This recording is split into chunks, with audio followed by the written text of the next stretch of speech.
Preposition में between और among के बारे में देखते हैं। बिटवीन का प्रयोग है यूज्ड फॉर टू, दो के लिए किया जाता है। यदि दो से अधिक की बात है तो अमोंग का मोर देन टू के लिए अमोंग का प्रयोग किया जाता है। Distribute these chocolates between Ram and Mohan. तो देखो यहाँ पर राम और मोहन,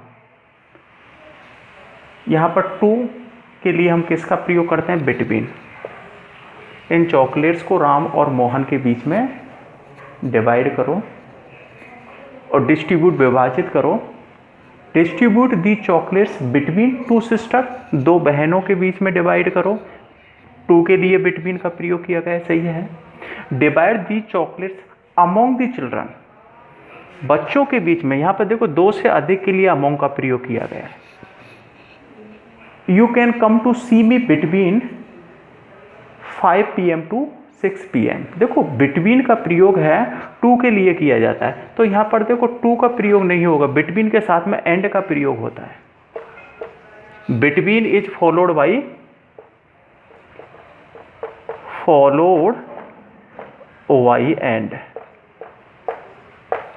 बिटवीन के साथ में हम एंड का प्रयोग करते हैं, न कि टू का। यदि देशों के बॉर्डर की बात हो तो हमेशा बिटवीन का ही प्रयोग होता है।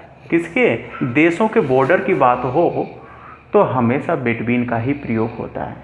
India is among Pakistan, Nepal, China and Bangladesh. तो देखो कि बॉर्डर की बात चल रही है कि भारत है, बांग्लादेश, चाइना, नेपाल और पाकिस्तान के बीच में है, तो यहाँ पर अमोंग का प्रयोग नहीं होगा। अब देख रहे हो दो से अधिक के लिए अमोंग का प्रयोग होता है, लेकिन यहाँ बॉर्डर की बात चल रही है इसलिए बिटवीन का प्रयोग होगा।